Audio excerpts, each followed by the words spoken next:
Les hivers dans les forêts boréales du Canada et de l'Alaska débutent par un froid intense et de fortes chutes de neige. Les températures chutent bien en dessous de zéro et le vent glacial rend la vie insupportable, pour la plupart des créatures. La forêt est recouverte de plusieurs pieds de neige, tout étant enseveli sous une étendue blanche infinie. Les lièvres d'Amérique sont parmi les rares animaux à poursuivre leur vie quotidienne aisément. Leurs larges pieds poilus servent de coussinets, les empêchent de s'enfoncer et leur permettent de sauter sur la neige profonde. Pourtant, ces adorables lièvres ne peuvent pas se déplacer librement sans risquer leur vie. Dans les ombres enneigées rôde un prédateur dont l'approche silencieuse est aussi mortelle que sa morsure puissante. Ce félin aux griffes acérées et rétractiles, doté de longs membres musclés, se déplace avec une précision inquiétante à travers la neige épaisse, le rendant presque indétectable jusqu'au moment final et fatal. Son pelage dense le camoufle dans le paysage hivernal, lui permettant de rester en embuscade. Adapté à cet environnement, il fait de la forêt boréale le théâtre de sa traque méthodique. Voici le félin aux pattes meurtrières, le lynx du Canada.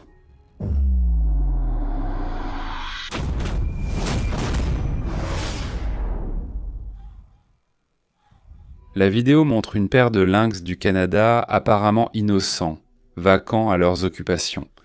Mais dans quelques secondes à peine, vous allez entendre l'un des sons les plus troublants auxquels vous ne vous attendriez jamais à sortir de la bouche d'un félin.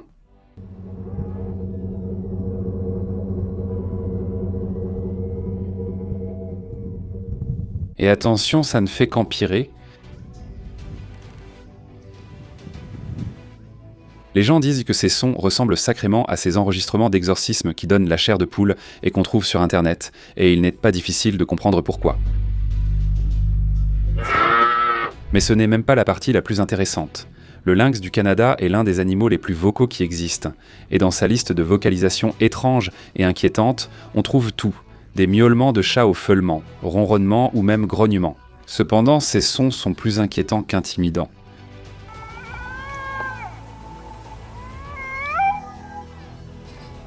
Ces sons servent à signaler le stress ou la peur, avertir un adversaire ou attirer l'attention d'un partenaire. Maintenant, à moins que vous ne soyez un lynx vous-même, il y a peu de chances que vous soyez tenté par l'une de ces invitations, disons particulières, surtout si elle était destinée à l'accouplement. Mais un lynx reste un lynx, ce n'est même pas la moitié de leurs caractéristiques. Ici, nous allons explorer le reste, mais d'abord, donnons à ces personnages sauvages une véritable introduction. Le lynx du Canada, ou lynx canadien, connu scientifiquement sous le nom de lynx canadensis, est un félin sauvage de taille moyenne qui parcourt les denses forêts boréales à travers le Canada. En tant que l'une des 4 espèces vivantes de la famille des lynx, le lynx canadien partage des origines communes avec ses proches parents, issus d'un ancêtre commun qui aurait vécu en Asie il y a environ 2 millions d'années. Il a migré vers l'ouest en Europe, puis s'est dispersé ailleurs, le lynx canadien s'installant dans les régions froides et enneigées du Canada. D'abord présent dans l'Arctique, il s'est ensuite limité aux denses forêts boréales, où il prospère. Bien qu'il ne vive pas exactement dans l'Arctique, l'habitat du lynx canadien reste tout aussi rude, notamment en hiver qui peut durer 7 à 9 mois par an. Durant cette période, les températures descendent souvent entre -13,5 et -17 degrés Celsius. C'est-à-dire qu'avec la neige incessante jusqu'à la taille, combinée à des vents mordants et brutaux, l'environnement devient une véritable épreuve d'endurance pour toute créature assez audacieuse pour appeler cette nature sauvage son foyer. Mais pour le lynx du Canada, ce n'est qu'une journée ordinaire sur le terrain. Sa morphologie adaptée et ses instincts naturels lui permettent de prospérer dans un climat rude et face à la concurrence. Le lynx possède une fourrure épaisse et longue, idéale contre le froid sous zéro. Cette fourrure est brun jaunâtre, mais peut aller du gris beige au gris froid selon la région et la saison. Dans certains cas, il était même possible de croiser un lynx arborant une teinte gris-bleu saisissante, due à une mutation génétique extrêmement rare. Le lynx du Canada, presque 2 fois plus grand qu'un chat domestique, mesure 74 à 107 cm de long et 48 à 56 cm de haut aux épaules. Les mâles, plus grands et lourds, pèsent 6 à 17 kg, les femelles 5 à 12 kg. Fait intéressant, avec son poids et sa fourrure épaisse, le lynx du Canada paraît massif. Sa constitution fine et agile, avec plus de 57% de muscles squelettiques, lui permet des mouvements furtifs et puissants. La queue tronquée, ajoutant 5 à 13 cm, accentue son apparence élégante et unique. En plus de son apparence envoûtante, le lynx du Canada est un prédateur discret, surtout lors des hivers rudes où il vit. Ses oreilles sont une merveille d'adaptation.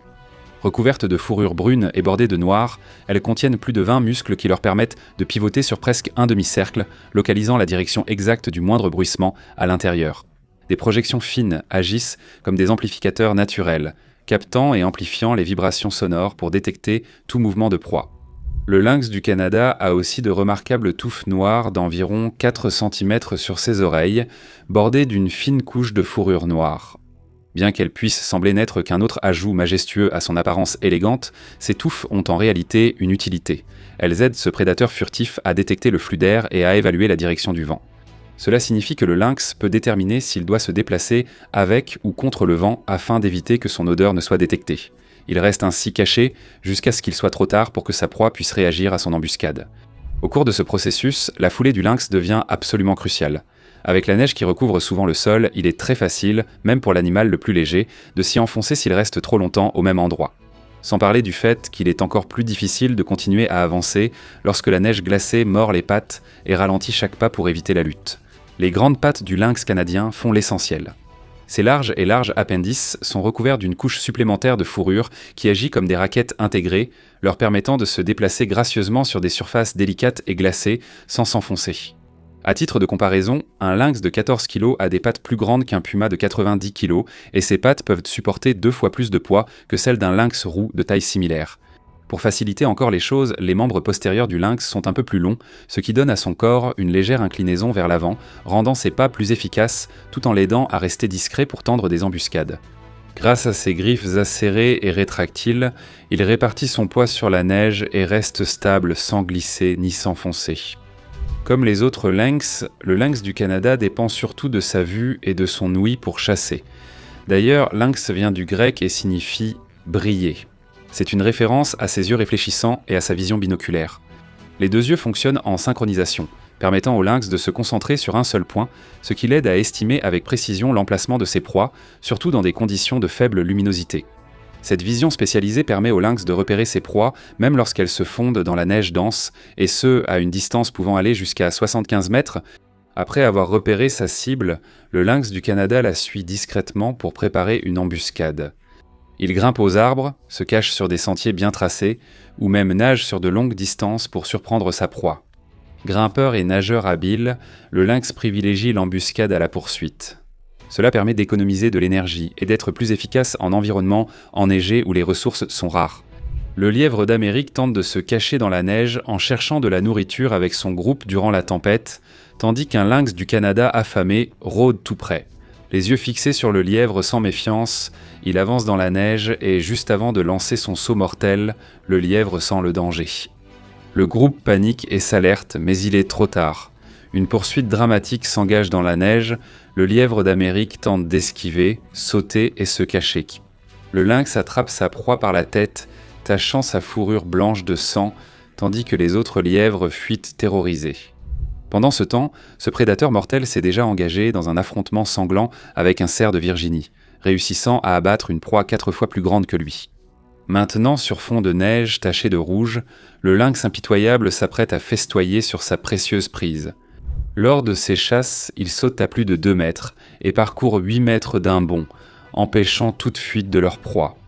Le lièvre d'Amérique reste la source de nourriture la plus prisée et la plus facilement disponible pour le lynx du Canada tout au long de l'année. Selon leur abondance, les lièvres constituent 35 à 97% des proies du lynx dans la région. Si la population de lièvres baisse, le lynx diminue aussi et migre vers des zones plus riches en lièvres. Cela ne signifie pas qu'il ne chassera rien d'autre. Le lynx du Canada chasse aussi canards, gélinottes, taupes, lagopèdes, écureuils, campagnols et même de grosses proies comme les mouflons de dalle, cerfs mulets et caribous. Le caribou des bois peut être 20 à 30 fois plus gros que lui. On sait aussi qu'il mange parfois des plantes comme des succulentes, carex et graminées, mais la raison reste mystérieuse. Lorsqu'il chasse des proies plus petites, comme un lièvre ou une souris, le lynx vise directement la tête, bondit et tue rapidement. Avec de plus gros animaux, il adapte la tactique des félins. Il déchire la gorge et attend que la proie succombe. Pour cela, leurs 28 dents prédatrices dont 4 longues canines acérées pour saisir et percer, interviennent. Ces dents spécialisées sont dotées de terminaisons nerveuses, ce qui leur permet de sentir littéralement l'endroit où elles mordent, ce qui les aide à infliger des blessures par perforation plus précises et mortelles. Il y a également de grands espaces entre les 4 canines et le reste des dents, ce qui garantit que leur morsure pénètre aussi profondément que possible dans leur proie. Bien qu'experts chasseurs, les lynx mangent aussi des carcasses d'animaux morts de froid ou percutés par des véhicules. Contrairement à d'autres prédateurs dominants, leurs terrains de chasse ne sont pas déserts. Ils affrontent des concurrents comme les pumas et coyotes. Les affrontements sont intenses, chaque prédateur usant de ses atouts pour dominer dans ce milieu glacé. Une étude révèle que le lynx du Canada chasse plus de lièvres que ses concurrents et varie aussi son alimentation avec d'autres proies. Cela montre leur domination et adaptation, mais les chiffres ne reflètent toujours pas vraiment les affrontements intenses entre ces prédateurs pour la nourriture limitée. L'habitat isolé du lynx du Canada lui est son favorable. Ces félins préfèrent au moins 2 acres de terre intacts.